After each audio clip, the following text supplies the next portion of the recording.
Hello and welcome again to Dapsy Chess. It's a very beautiful cold morning here in DC, and we actually have some interesting games to show us today.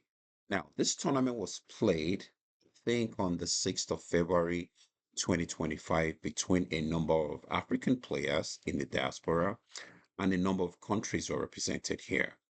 And not according to the rating, but I'm just going to give you a list of the name of the players that participated in this tournament. We have Farai Mandhiza, who is from Zimbabwe, an international master who is resident in New Jersey. We have Justice Williams, who is another international master resident in New York City. And then we have Watu Kobese, the great Watu. Watu is one player that I really respect. Um, I've known Watu for so many years, an amazing player, an amazing individual. And it's so nice to see all the contribution he's actually doing for chess now in South Africa. And of course, we have uh, Joshua Kolas, also an IM. I think Joshua should be an IM now, yeah, from New York City. And of course, the great Kenny Solomon, the only GM that has been produced from South Africa. South Africa has numerous talents, so many, and they still do. And I think Kenny Solomon is resident in Italy, not as active as he used to be, but is someone you always want to be feared when you see him.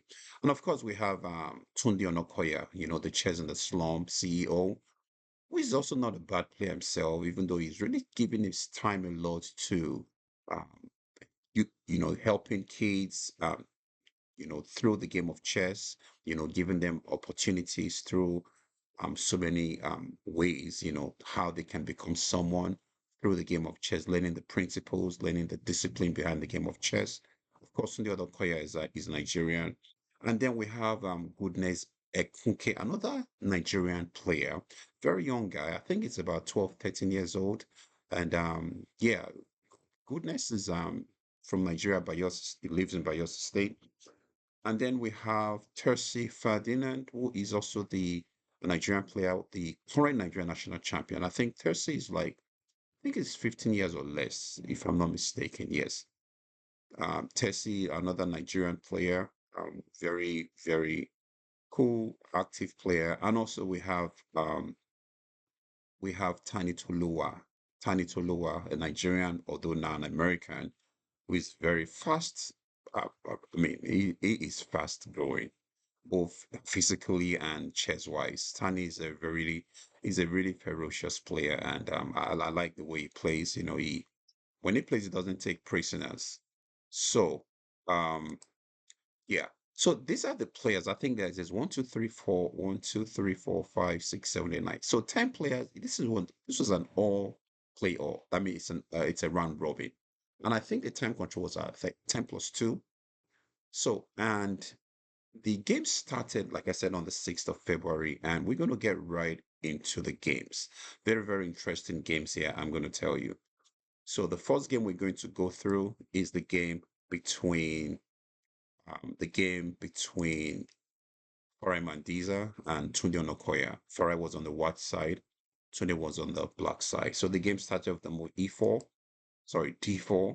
We have knight F6, we have C4, we have G6, knight to C3, D5, the Grunfeld defense. So Tunde employs the Grunfeld defense against Farai Mandhiza. Of course, captures, that's the normal move. Captures back. We have E4, knight takes C3, we take C3, bishop to G7. Now, I'm going to say a little bit things about the Grunfeld. Pretty much white wants to set up a very strong pawn center, and black is going to do everything it can to try to hit at the pawn center. Knight C6 is going to come. Sometimes we have queen B6, sometimes we have queen A5. And there's going to be a lot of pressure on this pawn in the center. And of course, white is going to come up with some kind of defense to this pawns. Bishop to E3, bishop to C4, knight E2. Not E3, not F3, because you want to play F3 in case the bishop comes to G4. So we have the Grunfeld defense. So let's keep going. So bishop C4 is played. C5, like I said, black immediately puts pressure on white central pawns. C5 is played. We have knight to E2. We have queen to C7. There's an extra attack on the bishop on C4. So we got to be careful about that. I mean, position like you want to just slide it back. You don't want any surprises. So queen goes to c7, bishop goes to b3, avoiding the discovered attack. We have castles. We have castles. Knight goes to c6, putting pressure on the pawn on d4. Bishop to f4 is played. Um, what's the point of bishop to f4? Very obvious, right? Putting pressure on the queen, forcing the queen away from that strong square. Now, e5 is played in this position, and then the bishop simply just steps back to the g3 square. White still has a very nice setup in the center, and he has all his minor pieces developed, but we really can't say that for black because black still has his bishop on c8. So black is going to have to find a way to get this bishop in the game. Right now, bishop g4 doesn't look good because you have the f3 getting time. Bishop has to go all the way back to c8, maybe d7, but then black hasn't really gained anything. And of course, white's position pretty much plays itself. There's rook to c1, there's queen to d2, there's rook fd1, and white is looking really good. So let's keep going. Rook to d8. And an extra attack on the queen on d1, although no captures can be made yet with the e pawn, of course, because of the discovered attack, the pin on the queen on c7. So rook to c1 is played, getting all the pieces on the right squares.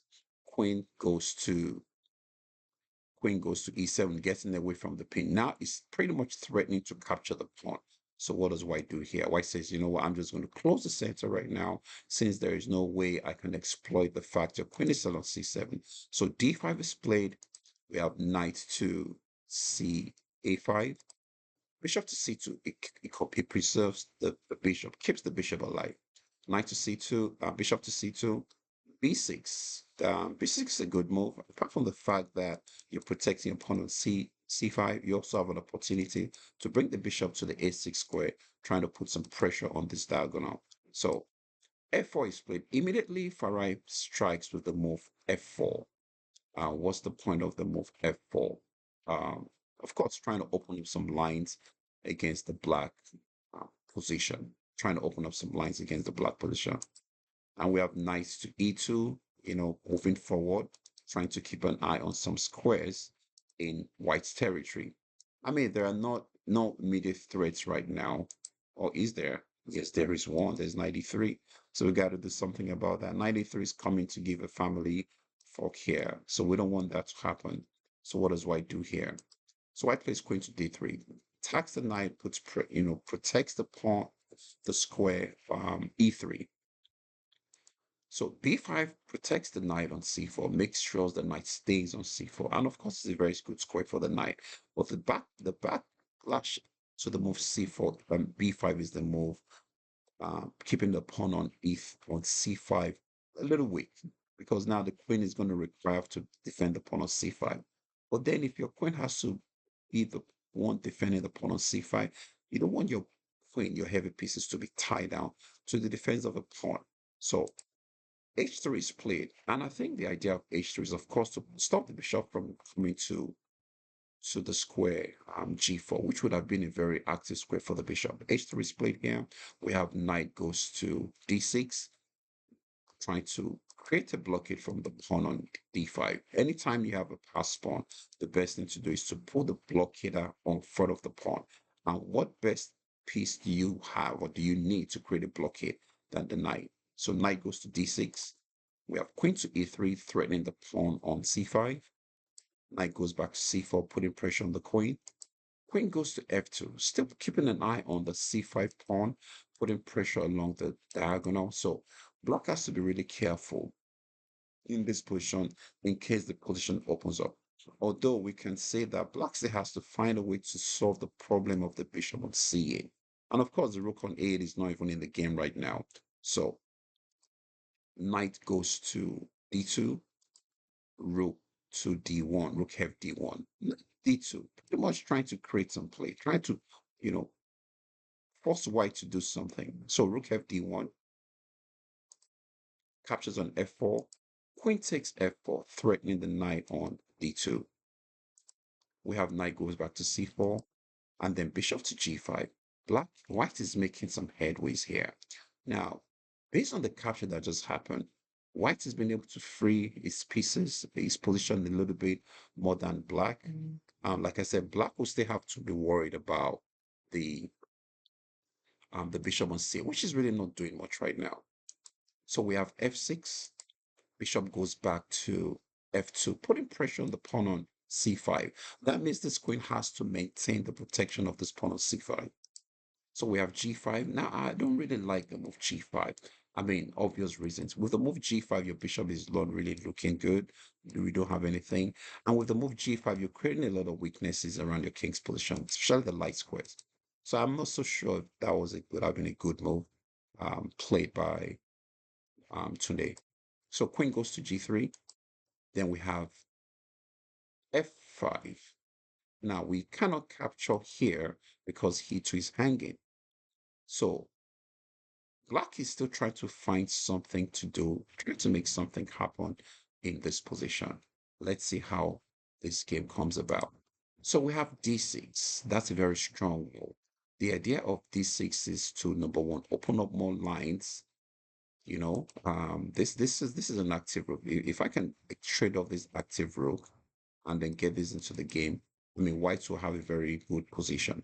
So rook takes back, knight takes. Now bishop takes c5. Remember we were talking about that pawn on c5. Now bishop takes c5. Now there's a very strong pin that black has to be worried about. So I think after the move bishop takes c5, f4 was played. Still, black is really trying to create something. But now, based on the opening of all these pawns, this king has been left exposed. There's a pin on the queen on e7 that has to be dealt with. Now, with the move queen to d5, queen to d3, he has to be worried about the capture on d6. He has to worry about the check on d5, putting the rook on a8. And at this point, it's really hard to see how black is going to get away from this position. So queen d3 goes, threatening to take the bishop on the knight on d6. Bishop goes to e5 defending. Then comes the check. The queen blocks. Queen takes f3. Bishop takes d6. Bishop takes back. Bishop to b3, pinning the queen to the king. We have double two pins here. There's a pin here on the rank. There's another one here on this diagonal. And after after the check, a very smart check, king goes to f1, takes on f3, takes on e2, king takes on e2. At this point in the game, Tunde resigned.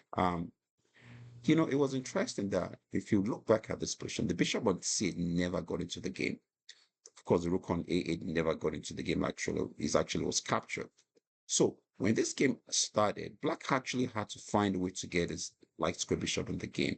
And this is one thing about the game chess. Once your pieces don't have the best squares, it's going to you're going to struggle a lot. And especially when you try to open up positions with your pieces not on the best squares, it's going to cause a lot of problem for you. So in this situation, this position, Tunde Onakoya resigns and Farai won this game. So we have a couple more games to show you, and we are going to see you very, very soon in the next video. Like I said, there were so many games played this tournament. And the reason I'm actually doing this is not just to show everyone, but also I want to learn some things from this game. I want to see what these guys played because it's interesting to see brothers, old, young ones playing and, trying to get one or two ideas from them. All right, this is Dapsy Chess. Check the game out, see what you think. And of course, in the next couple of games I'm going to do concerning these, I'm going to kind of group them together so we can actually check out a number of games at a stretch. Take care. See you soon. God bless. Bye for now.